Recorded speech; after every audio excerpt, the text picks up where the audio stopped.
manok ng itlog ng bibe. Ayan o, mga kageng-geng. Yan, yun yung anak niya, 3 anak. Hindi, ganito kasi yan. Kaya yan siya ganyan. Kasi, kaya yan siya ganyan kasi sabay silang naglimlim kasi ng 2 bibe. Magkatabi yung itlog nila. Ngayon, yung pagkapisa ng bibe na yan, yung itlog naman nitong manok, inano naman ng bibe. Pinisa naman. Kaya, yun na yung anak niya. Yun na yung, akala niya yung anak niya bibe. Yun pala yung manok. Ay, ano ba? Basta yun na yun, bahala na. Ang gulo eh. Ayan, no?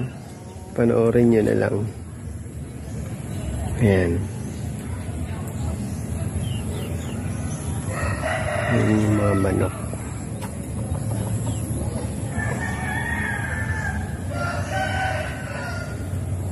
Yan, araw-araw yan sila dito. Tuwing hapon. Yung mga bibi na yan, binibigyan ko sila ng bahaw para dito sila maglalagi. Yan. Ito kasi manok na to, pinakamatapang sa kanila lahat eh. Pakawala lang yung mga manok na yan. Nahayaan lang namin kasi wala naman nagnanakaw rito eh. Yan, pagkatapos silang kumain, kanya-kanya naman silang kanya-kanya na silang alis. Pagkatapos nila kumain.